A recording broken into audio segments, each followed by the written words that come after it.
하나님의 말씀을 봉독하겠습니다. 마태복음 24장 1절부터 14절까지 교독하겠습니다. 예수께서 성전에서 나와서 가실 때에 제자들이 성전 건물들을 가리켜 보이려고 나오니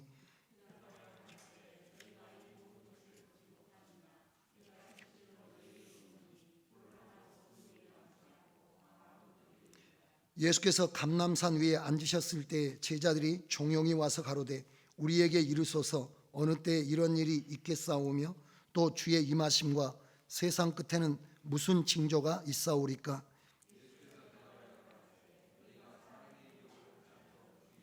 많은 사람이 내 이름으로 와서 이르되 나는 그리스도라 하여 많은 사람을 미혹해 하리라.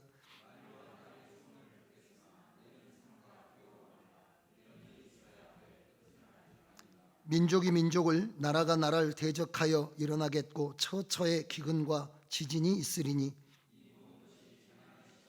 그때에 사람들이 너희를 환난에 넘겨주겠으며 너희를 죽이리니 너희가 내 이름을 위하여 모든 민족에게 미움을 받으리라.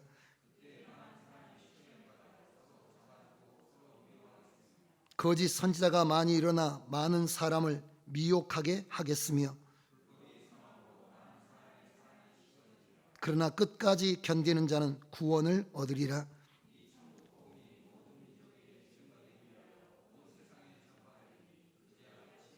아멘. 신천지 광풍이 불고 있습니다. 신천지 2004년부터 한 15년 동안에 거의 7배 이상의 폭발적인 그런 사람들이 신천지로 몰려가고 있습니다. 요한계시록의 잘못된 해석들이 이단들을 양산하고 있죠. 그래서 신천지는 이미 새 나라가 왔다라고, 그래서 자기들이 새로운 나라의 시작을 신천지 1년, 2년, 3년, 4년 해가지고 올해가 신천지 37년이라고 그렇게 아예 나라의 시작도 횟수도 새로 그렇게 이야기하는, 또 은혜로 교회는 여러분이 아시는 것처럼 환란이 왔다고 피지로 다 그쪽이 피난처라고 해서 몰려가기도 하고, 우리나라가 전쟁 난다고 해서 이전에 이 동남아시아 쪽으로 교인들과 함께 도피하는 사람들이 있고 이런 여러 사람들이 나오고 있습니다. 이런 모든 것들이 어디에서 비롯된 것이냐면 계시록에 대한 잘못된 해석에서 비롯된 것입니다. 거의 모든 이단들이 어디와 관련이 있냐면 요한계시록과 관련이 있습니다. 반드시 우리는 이 성경이 말씀하시는 바른 신앙관 위에 서 있어야 하고, 여러분들에게 요한계시록을 말씀드릴 때 말씀드렸는데 요한계시록은 마태복음 24장 25장을 뼈대로 해서 요한계시록을 들여다봐야 우리가 미혹되지 않고 실수하지 않을 수 있다라고 말씀을 드렸습니다. 그래서 오늘부터 시작되는 24장 25장은 요한계시록의 시대에 우리가 지금 살고 그 요한계시록이 수많은 사람들을 미혹에 빠지게 하는 각종 함정들, 이단들이 있는 가운데 있기 때문에 하나님의 말씀을 정밀하게, 하나님의 지혜를 정확하게, 하나님의 말씀을 분명하게 우리가 깨달아서 미혹되지 않고 실족하지 않고 함정에 빠지지 않고 주님께서 부르신 부르심의 길을 바로 갈 수 있어야 될 줄로 믿습니다. 그런데 여러분들이 반드시 이 일을 기억을 해야 되는데, 오늘 본문 말씀은 이렇게 시작하고 있습니다. 뭘로 시작하고 있느냐면 예수께서 성전에서 나와서 가실 때에 제자들이 성전 건물을 가리켜 보이려고 나오니라고 말씀을 하시는 걸로 시작하고 있는데, 여러분, 이 성전이라고 하는 것은 이스라엘 사람들에게 뗄래야 뗄 수가 없는, 우리나라로 말하면 한국 사람과 김치, 요즘에는 안 먹는 사람들도 있지만 그런 정도로 뗄 수 없는 성전이라고 하는 것이 이스라엘 사람들의 전부이고, 이스라엘 사람들의 모든 보호와 축복의 통로가 성전이기 때문에 성전이 전부입니다. 이스라엘 사람들은 애굽에서 400년 동안 종살이를 했습니다. 400년 동안 종살이하면서 그 사람들 스스로 그 가운데서 해방될 수 있는 능력도 없고 그 힘도 없고 어떤 희망도 없을 때 하나님께서 그 백성들을 건져내셨잖아요. 홍해를 건너서 어디에 이르게 하시느냐면 시내 산에 이르게 하셨죠. 시내 산에 이르게 하셔서 이스라엘 백성과 함께 뭘 하셨느냐면 이 이스라엘 백성과 함께 언약을 체결하십니다. 그 언약의 말씀이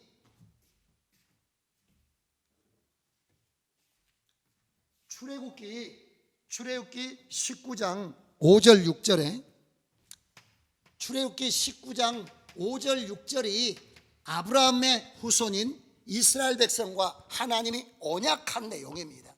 그 언약한 내용인데 그 언약은 어떤 거냐면 하나님 편에서는 뭐 해주는 거냐면 이스라엘을 어떤 상황과 어떤 형편에서도 철저하게 보호해 줄 것이다. 그리고 이미 그런 능력을 주님께서는 보이셨죠. 그때 당시에 세계 최강대국인 애굽을 무릎 꿇려서 400년 동안 꼼짝도 못하고 노예로 살면서 사람 노릇도 못하고 자식을 낳아도 기를 수 없는 그런 상황에서 주님께서 전적인 하나님의 능력과 은혜로 인도해 내셨잖아요. 그 하나님께서 이스라엘 백성을 하나님의 전능하심으로, 하나님의 권능으로, 하나님의 영광으로 보호하시며 보존하시고 그리고 그들에게 복이 되어 주시겠다, 이렇게 약속을 하셨습니다. 그 대신 이스라엘 백성들은 어떻게 해야 되나요? 하나님은 이스라엘 백성들을 보호하시고 보존하시고 축복하시고 영광에 이르게 하시겠다고 하셨는데, 이스라엘 백성은 어떻게 해야 되냐면 이스라엘 백성들은 하나님을 뭐 해야 되나요? 하나님을 섬겨야 된다는, 하나님을 섬겨야 된다라고 하나님과 이스라엘 백성들이 거기 언약을 맺었습니다. 그러면 이스라엘 백성들은 하나님을 섬기고 하나님은 이스라엘 백성들을 보호하며 영광에 이르게 하시는 것이 하나님과 이스라엘의 관계인데, 그러려면 뭐 해야 되냐면 이스라엘 백성들은 하나님을 섬겨야 되고, 섬김, 하나님은 이스라엘 가운데 계셔야 되거든요. 계심, 그래야 안심할 수가 있잖아요. 하나님이 계심을 확신할 수가 있어야 두려워하지 않을 수 있고, 우리가 어려울 때 하나님을 붙잡을 수가 있으니까 하나님이 우리 안에 계셔야 되고 이스라엘 백성들은 하나님을 섬겨야 되는데, 그래서 하나님께서 하나님을 섬길 수 있도록 또 하나님이 계신 것을 보일 수 있도록 하기 위해서 하신 것이 어떤 것이 있습니까? 성전이라고 하는 것이 성전이라고 하는 것이 있어요. 그래서 이스라엘이라고 하는 나라가 생길 때부터 무엇으로 생긴 거냐면 성전으로 생기게 된 거다. 그러니까 성전이 있고 이스라엘이 있어요. 또 이스라엘은 성전 없이는 있을 수가 없습니다. 그래서 성전과 이스라엘은 공동 운명입니다. 이스라엘이 성전이고 성전이 이스라엘과 마찬가지. 그러니까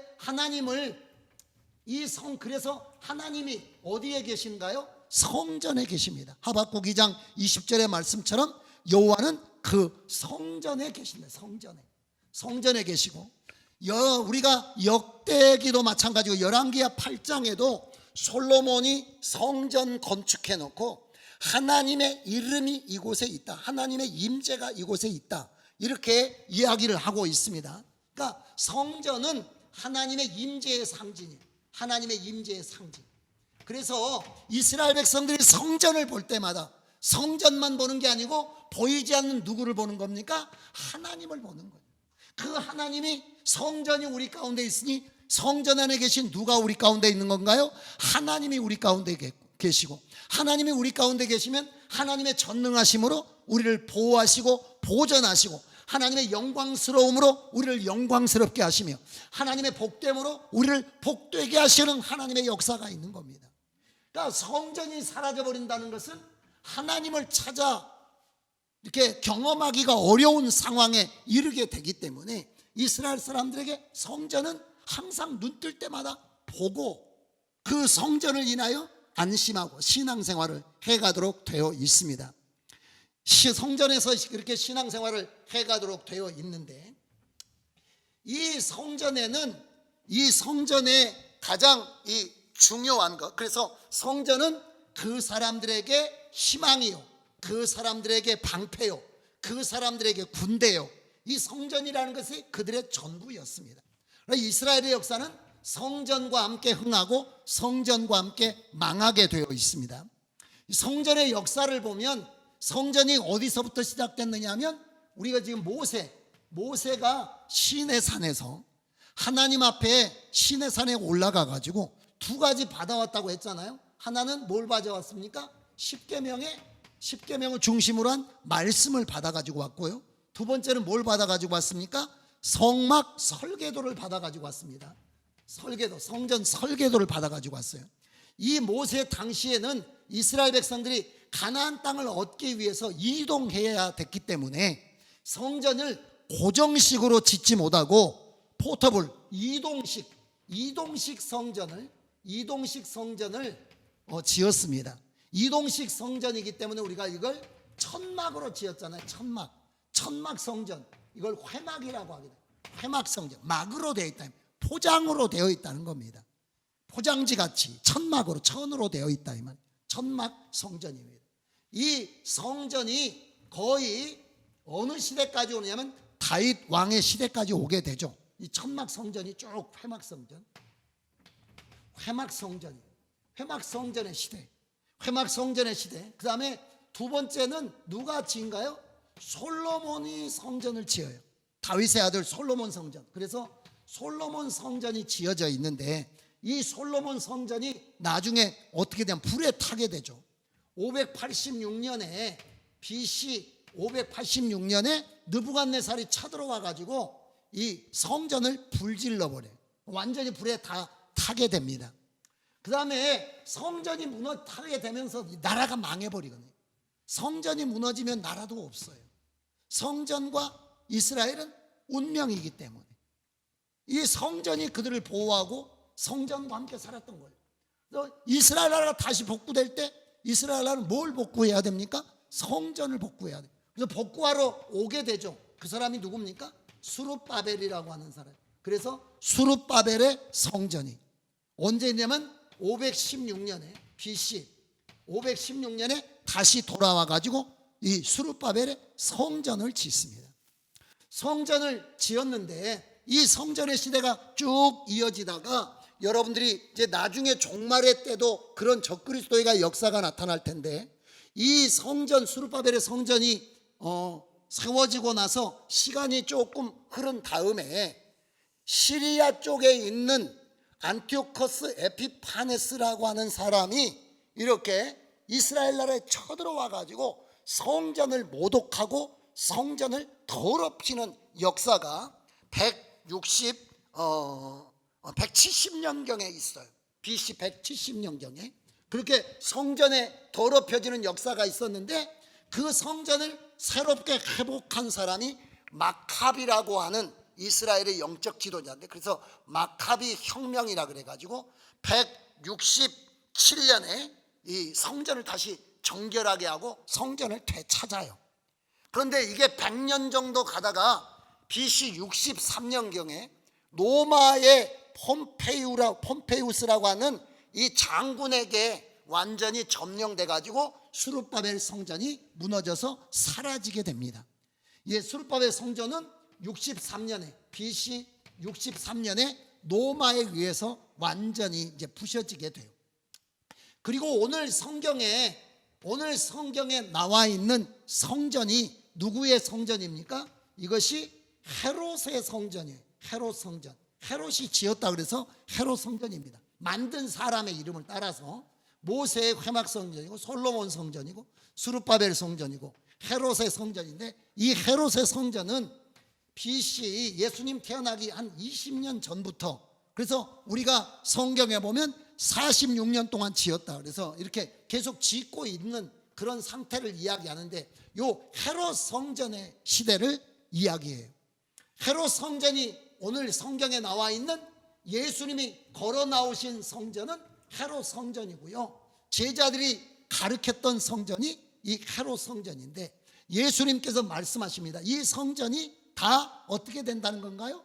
허물어지게 되고 황폐화되게 될 것이다 라고 하는 말씀대로 예수님 십자가에 죽으시고 몇십 년 지나지 않아서 AD 70년에 티토라고 하는 로마 황제가, 노마 이제 나중에 황제가 됩니다. 노마 장군이 와가지고 이스라엘 나라를 점령하면서 무력으로 진압하면서 성전을 전부 다 파괴하는 역사가 있습니다.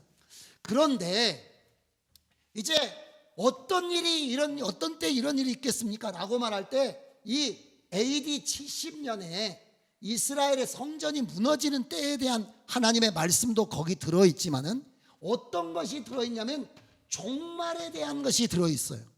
그래서 이스라엘은 지금 헤롯의 성전이 없습니다. 무너져가지고 2000년 동안 성전 없는 가운데 있어요. 그래서 이스라엘 사람들의 소망은 어떤 건가요? 다시 모세, 스룹바벨, 그 다음에 솔로몬, 스룹바벨, 헤롯 성전 무너진데 뭘 짓고 싶은 겁니까? 하나님의 성전 복구를 하고 싶어요. 이 복구와 성전 복구와 마지막 종말의 역사가 함께 가게 될 것이고, 이 성전이 세워지고 이 성전이 파괴되면서 세상이 끝날 것에 대한 예언의 말씀이 기록이 되어 있습니다. 여러분, 지금 성전은 이런 성전의 역사가 기록이 되어 있습니다.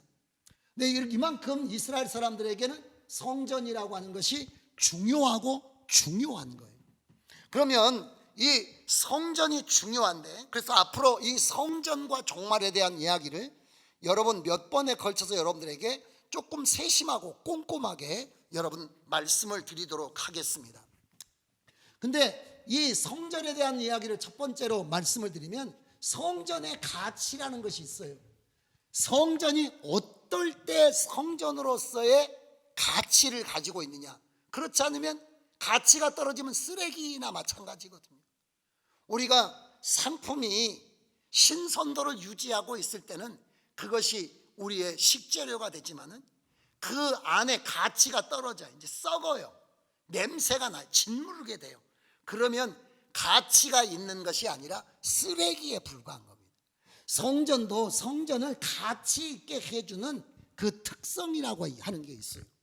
지금 여러분과 제가 이 성전 시대에 아까 이야기했듯이 주님께서 이 성전은 무너질 것이다, 무너진다 라고 하는 이야기에는 앞으로 이스라엘에게 노마라고 하는 나라가 다시 이스라엘을 강경 진압하면서 이런 성전이 무너지게 되고 이스라엘 사람들이, 수많은 사람이 죽음을 경험하게 될 것이다 라는 주님의 예언의 말씀이기도 하지만은, 또 앞으로 마지막에 세워질 이제 우리가 다음에 종말의 성전, 이스라엘의 성전과 그것이 무너지게 되면서 세상의 끝이 오게 되는 것에 대한 주님의 말씀도 들어있지만, 더 중요한 게 있습니다. 이 성전이 무너진다라고 하는 것은 어떤 시대가 온다는 뜻입니까? 새 성전의 시대가 온다는 뜻입니다. 새 성전의 시대가 온다는 뜻인데, 새 성전은 뭐가 새 성전입니까? 교회가 새 성전입니다. 이 성전을 헐면, 이게 이스라엘의 성전이잖아요. 이 성전을 헐면 내가 그 성전을 며칠 만에 세웁니까? 사흘 만에 세워요. 이것은 성전된 예수님의 뭘 말했습니까? 몸을 말했어요. 지금 교회는 뭡니까? 예수 그리스도의 몸입니다. 그래서 여러분, 교회는 무너진 성전 대신 세워진 새로운 성전인데, 이 구약의 성전의 가치라고 하는 게, 구약 성전의 가치가 있어요. 가치. 성전은 뭐에 쓰려고 만들어 놓은 것이냐? 두 가지가 있습니다. 하나는 뭐가 있느냐면, 성전은 하나님의 집이잖아요. 하나님의 집. 그래서 성전은 누가 계실 때 가치가 있겠습니까? 하나님이 그 안에 계실 때 가치가 있어요. 근데 오늘 성경에 보세요. 1절이 뭐라고 시작하고 있습니까? 1절이 뭐라고 해요? 예수께서 성전에서 나와요. 왜 예수께서 성전에서 나오실까요? 성전에 있을 곳이 없어요. 이미 성전을 차지하고 있는 사람들이 있어요. 성전을 떠나시는 겁니다. 그러니까 아까 이야기했듯이 원래 이 성전이라고 하는 것이 눈에 보이지 않는 하나님이 어디 가운데 계시는 겁니까? 이스라엘의 민족 가운데, 백성 가운데, 그 집에 하나님이 계시면서 이스라엘 백성들을 보호하시고 보존하시고 축복하시고 영광스럽게 하시고 그들과 동행하시는 역사가 그 성전 안에 주님이 계심으로써 가능한 거거든요. 주님이 없으면 여러분 이건 성전이 아니라 인간의 집이거나 귀신의 집이거나 아무런 가치가 없어요. 쓰레기에 불과한 거예요. 그러니까 성전의 가치는 주님이 거기 계심으로 가치가 있어요. 뭐라고요? 성전은 주님이 그곳에 임하여 계심으로 가치가 있어요. 근데 오늘 이 예루살렘 성전은 가치가 있습니까? 없습니까? 없어요. 왜? 예수님이 나가시잖아요. 그러니까 가치 없는 것은 어떻게 해야 됩니까? 우리가 가치 있는 것은 보존하고 싸고 막 귀하게 생각했지만 썩어버린 것은 갖다 그냥 던져버리잖아요. 그런 것처럼 가치가 떨어졌기 때문에 무너진 겁니다. 가치가 떨어졌으니까 이제 폐기 처분한 거예요. 그리고 여러분, 우리가 지금 교회를 이루어서 살아가는데 교회의 가장 중요한 것은 무엇이겠습니까? 교회의 가치는 무엇이겠습니까? 하나님의 임재가 여기 있어야 교회가 가치가 있어요. 그래서 하나님이 그 가운데 임하시기 위해서 영으로 오신 하나님을 우리가 뭐라고 합니까? 성령이라고 해요. 그래서 초대교회 보면 120명이 함께 모여가지고 합심해서 기도하고 있지만 거기는 여러분 사람만 있지 아직 하나님의 가치가 있는 교회는 아니에요. 근데 급하고 강한 바람 같은 소리가 있어가지고 저희 앉은 온 집에 가득하고 거기 하나님의 성령이 충만하게 임하면서 비로소 이 이스라엘 공동체, 새로운 교회 공동체는 진정한 하나님의 성전이 됐다는 거죠. 그러죠? 안 나오나요? 네. 성도들이 문자 보내지 말라고 했는데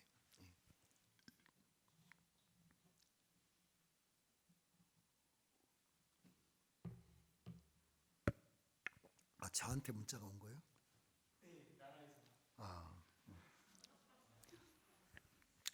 죄송합니다. 어디까지 했는지 여기까지 가지고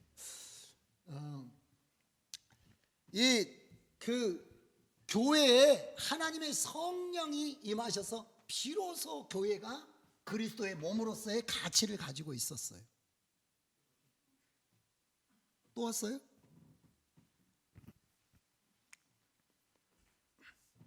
네, 죄송합니다. 문자가 이렇게 국가에서 나한테 문자 보낼 사람은 없는데 나라에서 조심하라고 계속 문자가 오는. 네, 계속 하겠습니다. 그래서 여러분, 성전의 가장 중요한 우리 교회가 뭐 신천지는 그 재산이 밀조라더만 교회가 몇 억짜리나 교회에 모인 사람이 얼마나 대단한 사람들이 있느냐 몇 명이나 모이냐 이런 것하고 아무런 관계가, 그것도 중요하지만 가장 중요한 것은 뭐가 있어야 된다는 거예요? 하나님의 임재가 있어요. 근데 여러분, 하나님이 한 번 오시면 영원히 계시는 거예요. 마음에 안 들면 가시는 거예요. 오늘 성경에 보니까 나가시잖아요. 예수님께서 성전에서 나가시는데 이게 여러분 그냥 예수님이 나갔나 보지 그런 게 아니라 에스겔서 10장에도 보면 솔로몬 성전이 무너지기 전에 어떤 일이 있었습니까? 하나님께서는 그냥 무너뜨리시지 않습니다. 하나님께서는 계속 뭐 하시느냐면 경고하세요. 경고. 어쩌면 지금 우리가 이런 이제 코로나 사태 19를 겪고 있지만 이런 것도 전부 다 종말로 가는 징조 중에 하나고, 이런 것들이 성도들을 사랑하시고 그 시대 사람들을 사랑하시는, 인간의 연약함을 깨닫고 하나님을 다시 한번 찾고 바라보도록 하시는 하나님의 사랑의 눈물인지도 몰라요. 자, 이렇게 경고를 하시죠. 그래서 이스라엘 백성들이 나라가 망하기 전에 하나님께서 갑자기 멸망시키지 않고 1차 침공이라는 거 있잖아요. 이 느부갓네살의 군대가 1차로 쳐들어와요. 이게 왜 이렇게 문자가, 네? 재난 문자. 광주에 사람이 생겨가지고.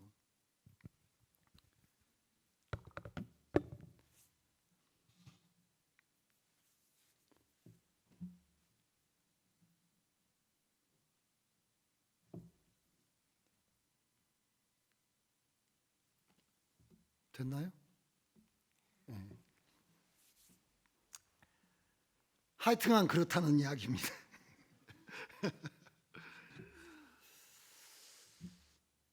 그 에스겔서 성전이 붕괴되기 전에 먼저 605년에 1차 쳐들어와요. 그래가지고 사람들 끌어갑니다. 그 다음에 2차 597년에 다시 쳐들어와요. 그래서 또 사람들 끌고 가요.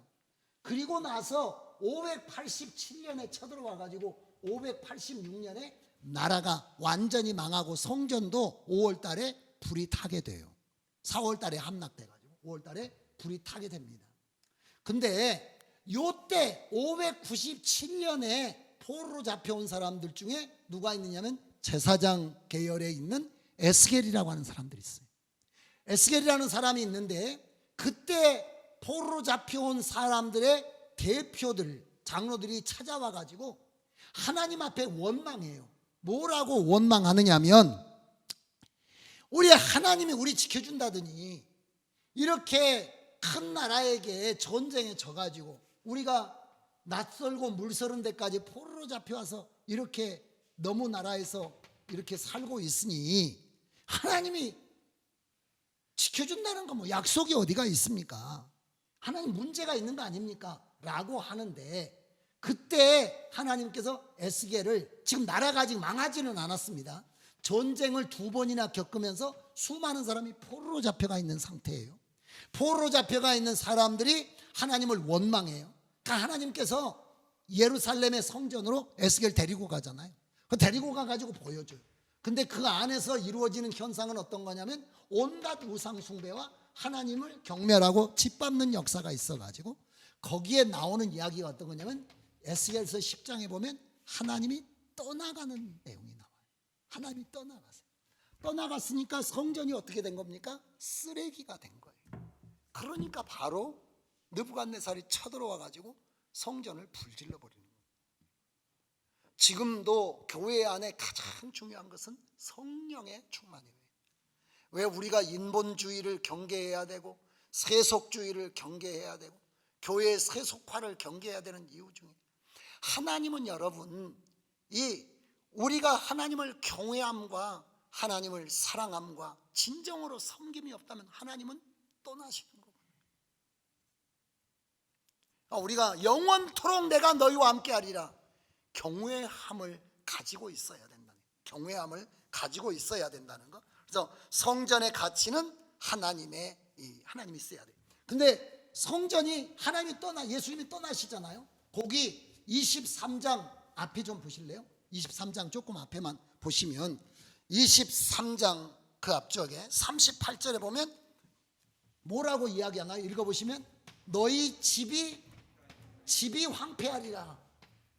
여러분 이게 너희 집이 황폐하리라 이 말이 니네가 사는 아파트가 황폐하리라 니네가 사는 집이 황폐하리라 이런 말 아니에요. 너희 집이 황폐한 바 되리라 이 말은 자신들이 살고 있는 집도 집이지만은 너희 집이라고 할 때 그 집이 뭔 줄 아십니까? 이게 성전을 이야기하는 거예요. 그러면 너희 집이라고 말했으니 그 교회가 어떻게 됐다는 겁니까? 지금 예수님이 거기서 나오시잖아요. 강도의 집이라고 말하면서 나오셨잖아요. 그럼 너희 집이라고 했으니까 이 집이 원래 누구 집입니까? 하나님의 집인데 니네가 차지했다는 거잖아요. 주인이 바뀌어버린 겁니다. 그러니까 너희가 주인인 집이지 않느냐. 그러므로 더 이상 이것은 성전이 아니라는 거예요. 하나님의 집이 아니에요. 하나님의 집이 아니니까 하나님이 떠나시는 거예요. 그러니까 여러분 우리가 교회 생활하면서 제일 조심해야 될 것 중에 하나가 하나님이 주인이실 수 있도록. 그래서 어떤 상황과 사건과 사태가 일어날 때에도 항상 뭘 생각해야 되나요? 하나님의 뜻을 생각해야 되는 거예요. 우리가 지금 이런 사태를 겪고 있습니다. 근데 이번 사태는 조금 다르다라고 할 수 있지만은 계속해서 다음에 이야기하겠지만 앞으로 교회가 절대로 세상에게 우호적으로 그렇게 사랑받으면서 살아가게 될 것이다. 그건 여러분들이 생각을 잘못한 겁니다. 우리가 잘하든지 잘못하든지 교회는 앞으로 점점 소수가 되게 되고 이렇게 공격당하게 되고, 그래서 오늘 본문 말씀에 보면 그렇게 이야기하잖아요. 그때 사람들이 너희를 환난에 넘겨주겠으며 너희를 죽이리니 너희가 내 이름을 위하여 모든 민족에게 미움을 받을 것이다. 그리고 심지어는 다른 성경에 보면 그것을 하나님 앞에 옳은 정이다라고 믿는 사람들이 있을 것이다 라는 이야기까지 나옵니다.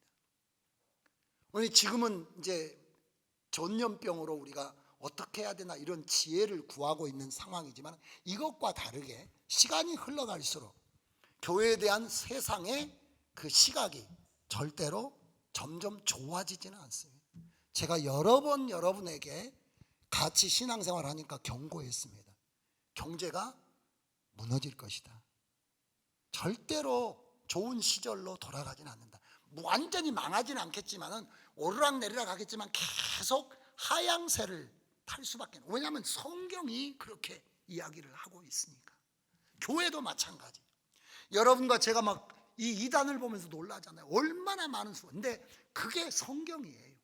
성경이 이미 세력을 얻고 힘을 얻고 숫자를 얻으며 수많은 사람들을 몰아갈 것을 예고하고, 우리가 듣는 것하고 눈으로 보는 것에 차이가 있기 때문에 충격을 더 받게 되죠.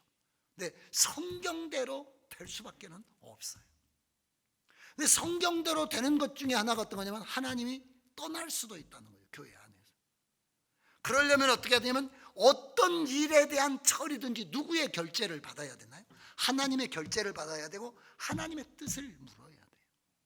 그러니까 우리가 이번 사태에 대해서도 우리가 방역당국에 협조하고 어떻게든지 이 교회의 덕을 세워야 되고 모든 것을 해야 되지만, 그러면서도 우리는 뭐에 대해서 물어봐야 되느냐면 하나님의 뜻을 어떻게 하면 모든 성도가, 여기서 예배를 드리는 성도나 집에서 예배를 드리는 성도나 이런 가운데 우리가 어떻게 하나님과의 관계를 무너뜨리지 않고 계속해 갈 수 있을까라는 고민을 던져가면서 해야 된다는 거예요. 왜냐하면 교회는 하나님의 소유니까, 하나님의 집이니까. 근데 너희가 주인이다. 너희 집이라고 말할 때 두 번째는 뭐냐면 너희의, 똑같은 이야기인데 너희의 방식이라는 거예요. 교회를 운영하는 방식이나 뭘 결정하는 방식이나 다 이런 게 니네 방식대로, 니네 더 나가서는 뭘로 하는 겁니까? 니네 법대로 한다는 거예요. 니네 법이 니네 법이고 가치가 니네 가치고 어떤 방식이 니네 방식으로 하니까 이게 니네 집이지 내 집은 아니라는 거죠. 절대로 교회는 이 다수결도 아니고 때를 따라 변화되는 사람들의 가치관 따라 되는 것도 아닙니다. 그러기 위해서 우리는 뭐 해야 됩니까? 하나님을 알아야 돼요. 그리고 하나님께서 바라시는 대로 우리가 하나님을 섬기고 교회를 섬겨가는 그런 심령이 돼야 될 줄로 믿습니다. 그러니까 하나님의 임재가 있어야 되는데, 주님께서 너희가 주인이라고 하는 걸 보면 주님이 이미 주인이 아니시잖아요. 그리고 너희라는 말은 네 맘대로, 너희 방식대로, 너희의 법대로, 너희의 뜻대로 하기 때문에. 근데 이름은 누구 이름을 붙여놨습니까? 하나님의 이름을 붙여놨으니까 종일토록 하나님의 이름이 모독을 받는 거예요. 그래서 오늘 예수님은 1절에 예루살렘 성전에서 나오신다는 거예요. 그런데 제자들은 아직도 뭐가 남았습니까? 미련이 남아가지고 뭘 가르칩니까? 예루살렘 성전을 가르쳐요. 그 성전을 가르칠 때 뭘 가르쳤습니까? 성전의 규모를 가르친 거예요. 얼마나 위압적입니까? 얼마나 수많은 사람들이 모여가지고 얼마나 대단한, 거기에 압도되거든요. 그래서 신천지는 전국적인 모임을 그렇게 하는 겁니다. 체육관에다 모아놓고 운동장에다 모아놓고 카드 섹션하고 그래서 사람들이 그 안에 압도되도록. 제자들은 성전, 헤롯의 성전의 규모를 이야기해요. 규모를. 그러나 주님은 뭐라고 합니까? 규모가 중요한 것이 아니라 그 안에 내면이 중요한데 그 내면 안에 이미 뭐는 떠났다는 겁니까? 주님은 떠났다. 왜? 사람이 주인이니까. 사람의 방식이 작동하니까. 사람의 법이 작동하니까. 사람의 뜻대로 되는 거니까. 그러다 보니까 하나님이 있을 곳이 없습니다. 이것은 반복입니다. 계속 반복되는. 자, 두 번째로 성전의 가치는, 첫 번째 성전의 가치는 뭐였습니까? 하나님이 계셔야 성전이 가치가 있는 거다. 두 번째 성전의 가치는 예배와 말씀입니다. 예배와 말씀이에요. 지금 여러분 참 우리가 예배드리기가 너무 어려워서, 이게 지금 하필이면 또 월요일입니까? 이게 생수의 강이 아니고 은혜의 강인가? 거기서 지금 막 환자들이 나오고 60명 이렇게 나와가지고 교회가 움직일 틈이 없이 몰리고 있습니다. 그래서 경기도에서는 우리도 선제적으로 그렇게 해야 되는데, 경기도에서는 지금 6가지인가 7가지인가 이야기했잖아요. 하나, 우리는 지금 그렇게 하고 있습니다. 명단 작성해야 되고, 손 소독제 해야 되고, 마스크 써야 되고, 거리 2m씩 뛰어야 되고, 밥에 먹지 말아야 되고, 체온 재야 되고 했나? 하여튼 6가지인가 그렇게 해요. 우리 교회도 죄송하지만 다음 주일부터 체온을, 이 안내위원들이 들어오실 때 체온을 다 잴 거고요. 여기 자리도 다 2m 간격으로 해서 앉을 수 있는 자리다가 다 이렇게 우리가 표시를 해서 앉도록 하고, 손소독제 들어오실 때 꼭 거기 좀 냄새가 장미 향인데 너무 진하게 나요. 여러분들이 진하지만은 그렇게 하시고 집에 가서 또 깨끗이 씻으시면 되고, 그렇게 하시고, 마스크 여러분들이 꼭 집에서 쓰고 오시고, 교회가 비상용으로 하긴 했는데 엄청 비싸요. 그래서 비상용으로 마스크도 하고, 거리 띄우고, 식사는 이미 우리가 안 하고, 그리고 우리가 방역 당국에 협조하고, 또 거기서 해주는 의학적인 상식과 이런 것들을 따라서 우리가 이런 방역을 해야 되죠. 소금물 또 뿌리고 그러면 안 되고, 그렇게 하면 안 돼. 입에다가 소금을 뿌리고 안 되고, 우리가 이런 그 기초적인 상식과 의학적인 상식과 다 그런 것도 하나님께서 주신 어떤 일반 은혜에 속한 것이기 때문에 우리가 적대적으로 이런 의료기술이나 이런 걸 적대적으로 생각할 것은 없죠. 그렇게 해서 철저하게, 또 우리가 이제 끝나고 난 다음에 그것도 있고 방역 다 해야 돼요. 그래서 여러분들이 예배 끝나고 나면 우리가 다 이 교회 방역하고, 또 낮에랑 환기도 저희가 하고, 그래서 우리 교회가 지금 그렇게 하지 않으면 벌금 물린다고 지금 경기도는 그러거든요. 지금 광주 전남은 그런 정도까지는 안 갔지만 그래도 우리가 미리 협조하는 게 중요하죠. 여러분들이 아프신 분들은 집에서 쉬시고, 또 이렇게 영상으로 예배드리면, 예배를 드릴 때 교회에서 드리는 것보다도 영상으로 드릴 때 훨씬 자세가 더 중요합니다. 늘 말씀드리지만 단정하게 교회 오듯이 옷을 입고 정한 장소에, 규정된 여러분들이 딱 조용하게 드릴 수 있는 장소에 가서 거기에 함께 예배를 드리고 다 해야 돼. 그렇지 않으면 우리가 여러분 주변 때문에 이 예배가 제대로 안 드려질 수도 있기 때문에 영상으로 예배 드리신 분들은 훨씬 교회에 와서 예배 드리는 사람들보다도 더 민감하게 하나님 앞에 반응하기 위해서 예배를 드려야 돼요. 그렇지 않으면 집중이 안 되거든요. 지금은 여러분이 여기 몇 사람밖에 안 앉아 있으니까 제가 딱 눈을 뜨고 다 살펴보고 있잖아요. 그러나 여러분 영상은 제가 눈을 이렇게 뜨고 있어도 제가 볼 수가 없지 않습니까? 그래서 우리가 그렇게 할 필요가 있는데 예배 자체가 너무 어려워지고 있어요. 그런데 하나님께서 성전을 주신 가장 중요한 이유 중에 하나가 뭐냐면, 성전은 예배하는 곳이 되리라. 예배 장소예요. 택하신 곳에서 예물을 가지고 예배하는 겁니다. 물론 이 산에서도 말고 저 산에서도 말고 진짜로 예배해야 될 때가 올 것이다 라고 하는 것은 장소가 필요 없다는 뜻은 아닙니다. 장소보다 더 중요한 것은 어떤 거라는 겁니까? 내면의 하나님을 경외하고 사랑하는 마음과 하나님에게 지배받는, 완전히 하나님의 영에, 진리에 지배받는 마음을 가지고 하나님께 예배 드려야 돼요. 예배 드릴 때 아무 데서나 드려도 된다? 그렇지 않습니다. 초대교회는 여러분 날마다 뭐 했나요? 성전에 모이기를 힘썼습니다. 그 저희가 모일 때에 하나님께서 성령으로 거기 임재하셨습니다. 우리가 히브리서 10장 25절에 보면 모이기를 폐하는 습관을 가져서는 안 된다라고 말씀하고 있습니다.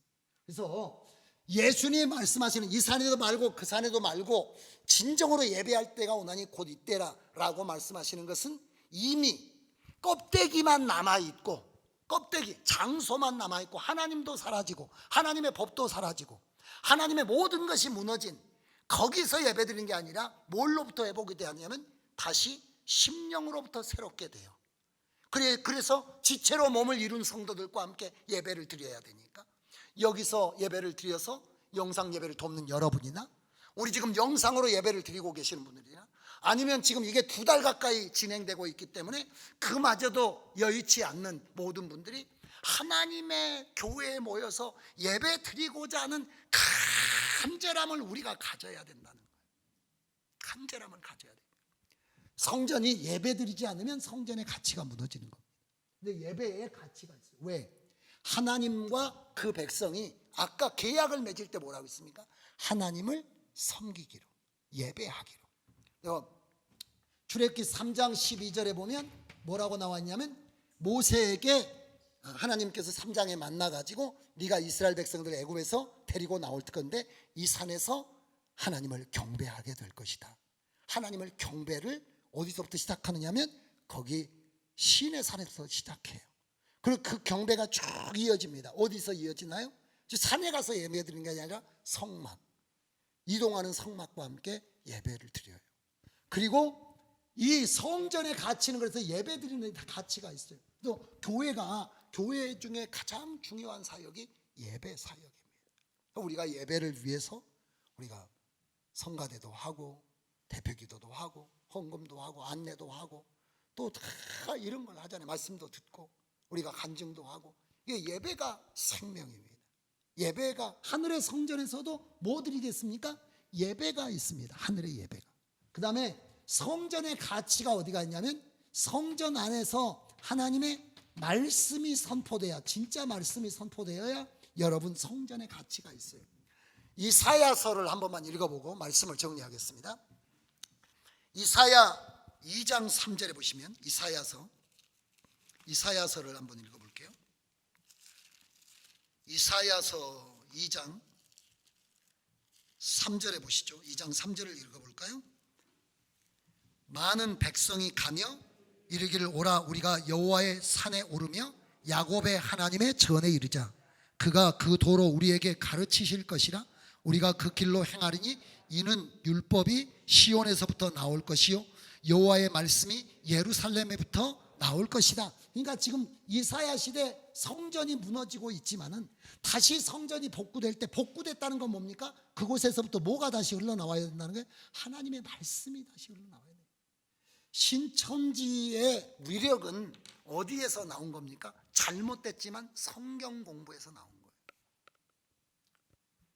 이 교회 안에 뭐가 없다라는 뜻인가요?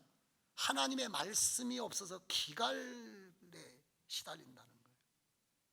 교회 왔다 가지만은 하나님의 말씀을 구체적으로 지속적으로 또 쭉 맥을 이어서 깨닫지를 못했다는 거예요.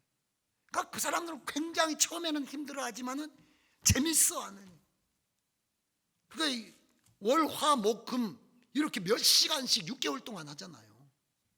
그리고 지금도 우리는 뭐 그렇게 안 하지만 그 사람들은 예배 안 나오면 지옥 간다 그래가지고 다 이 아이디 카드 가지고 다 이렇게 해서 그렇게 하지 않습니까?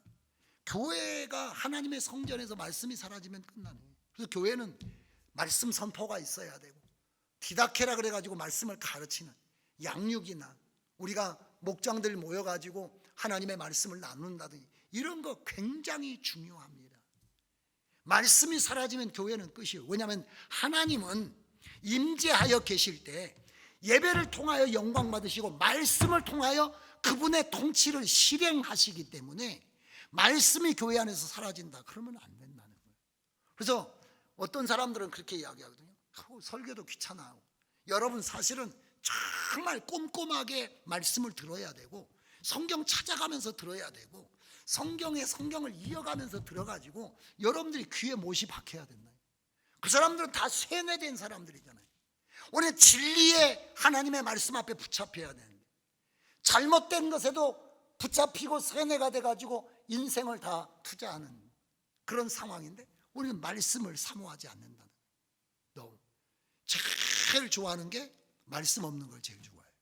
여러분, 마귀적인 것이 성전에서, 그래서 성전이 예배드리는 장소이자 말씀을 받는 장소였어요.